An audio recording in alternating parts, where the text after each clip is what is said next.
तो वहीं विवादास्पद बयानों को लेकर अक्सर सुर्खियों में रहने वाले समाजवादी पार्टी के वरिष्ठ नेता स्वामी प्रसाद मौर्य ने एक बार फिर से विवादित बयान दे दिया है। इस बार उन्होंने अयोध्या के राम मंदिर में रामलला की प्राण प्रतिष्ठा को ढोंग और आडंबर बता दिया है। उन्होंने कहा कि प्राण प्रतिष्ठा से पत्थर सजीव हो जाता है तो फिर तो कोई मरता ही नहीं, ऐसा हो सकता है तो फिर मुर्दे क्यों नहीं चल सकते। स्वामी प्रसाद कर्पूरी ठाकुर सेना की ओर से गाजीपुर के लंका मैदान में आयोजित एक कार्यक्रम को संबोधित करने पहुंचे थे। इस कार्यक्रम में बिहार के पूर्व सीएम कर्पूरी ठाकुर का शताब्दी वर्ष जयंती समारोह मनाया गया है। इस दौरान सपा के राष्ट्रीय महासचिव स्वामी प्रसाद मौर्य ने कहा कि उनका जीवन हम सबके लिए प्रेरणा स्रोत है। कर्पूरी ठाकुर के बताए रास्ते पर चलकर ही इस मुल्क को बीजेपी की तानाशाही हुकूमत से छुटकारा दिला सकते हैं। प्राण प्रतिष्ठा कार्यक्रम को जनता की बुनियादी सवालों से हटाने का ध्यान हटाने के लिए बीजेपी ने पूरा पाखंड किया है। उन्होंने इसे पाखंड बताते हुए कहा कि देश के संविधान और लोकतंत्र पर गहरा संकट मंडरा रहा है।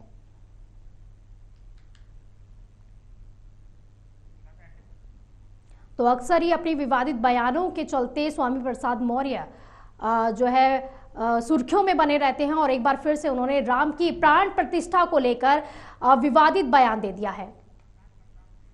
तो इसी पर ज्यादा जानकारी के लिए हमारे साथ हमारे संवाददाता सिद्धार्थ प्रताप सिंह जुड़ गए हैं। सिद्धार्थ, स्वामी प्रसाद मौर्य ने एक बार फिर से विवादित बयान दे दिया है। बिल्कुल आपको बता दें, फिर स्वामी प्रसाद मौर्य ने कल गाजीपुर में फिर एक बार विवादित बयान दे दिया और प्राण प्रतिष्ठा के कार्यक्रम पर सवाल उठा दिया और लगातार फिर सवाल उठा दिया। और इसको लेकर अब देखना ये है कि विपक्ष इस पर क्या, अभी तक विपक्ष की क्या प्रतिक्रिया आती है इसका अभी इसका इंतजार है। लेकिन कहीं ना कहीं स्वामी प्रसाद मौर्य लगातार विवादित बयान दे रहे हैं और विपक्ष इस पर पहले भी सवाल उठा, विपक्ष पहले भी ये सवाल पूछ चुका है कब स्वामी प्रसाद मौर्य के खिलाफ कार्रवाई होगी। हमेशा अखिलेश यादव ये कहते हैं कि ये उनका निजी बयान है, लेकिन विपक्ष लगातार ये सवाल पूछता है कि क्यों इनके खिलाफ कार्रवाई नहीं की जाती है और सपा में ही इसको लेकर काफी विरोध देखने को मिलता है। देखना है फिर एक बार वो विवादित बयान दिए हैं, देखना ये है कि किस तरीके से क्या प्रतिक्रिया आती है अखिलेश यादव की। सिद्धार्थ, क्योंकि इससे पहले भी जब हिंदुओं को लेकर उन्होंने अभद्र टिप्पणी की थी उस दौरान भी अखिलेश यादव ने उन्हें चेतावनी दी थी, लेकिन चेतावनी के बावजूद भी वो सुधरते हुए नजर नहीं आ रहे। अब अखिलेश यादव का अगला स्टेप क्या होने वाला है फिर?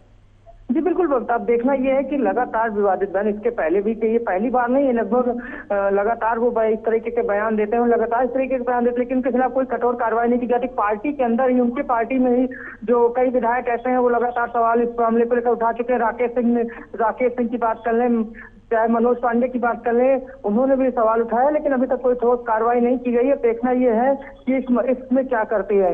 जी सिद्धार्थ, क्योंकि सीएम योगी आदित्यनाथ अक्सर ही हिंदुओं के अगर भावनाओं को ठेस पहुंचाया जाता है तो उसके लिए कोई ना कोई एक्शन लेते हैं, लेकिन जब से स्वामी प्रसाद मौर्य, क्योंकि आज का ये बयान नहीं है, वो काफी समय से ऐसे विवादित बयान देते हुए नजर आ रहे हैं, सीएम योगी आदित्यनाथ क्या कुछ एक्शन लेने वाले, इसको लेकर क्या कुछ कहा गया है अभी तक?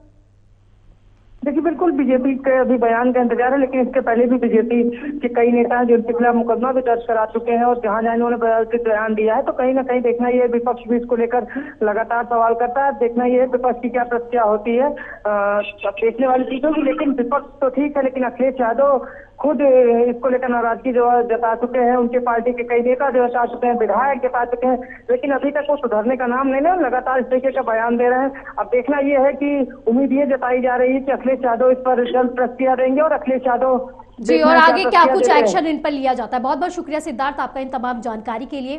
तो वही उत्तर प्रदेश लोक सेवा आयोग ने मंगलवार रात को पीसीएस 2023 का परिणाम जारी कर दिया है। देवबंद के सिद्धार्थ गुप्ता टॉपर बने हैं, जबकि प्रयागराज के प्रेम शंकर पांडे दूसरे नंबर पर और हरदोई के सात्विक श्रीवास्तव तीसरे स्थान पर रहे हैं। तो महिला वर्ग में मेरठ की शुभी गुप्ता शीर्ष पर रही, हालांकि मेरिट में उन्हें 7वां स्थान मिला है। इस बार रिजल्ट में लड़कों का दबदबा काफी देखने को मिला है। चयनित 251 अभ्यर्थियों में से 167 पुरुष और 84 महिलाएं शामिल हैं। टॉप 10 मेरिट में 8 पुरुष और 2 महिलाएं और टॉप 20 मेरिट में 13 पुरुष और 7 महिलाएं शामिल हैं। 19 तरह के पदों के लिए 251 अभ्यर्थियों को अंतिम रूप से चयनित घोषित भी किया गया है। आयोग ने 8 महीने 9 दिन में परिणाम देकर नया कीर्तिमान भी रचा है। चयनितों में ओबीसी श्रेणी के 77, एससी श्रेणी के 55 और एसटी श्रेणी के 2 अभ्यर्थी शामिल हैं।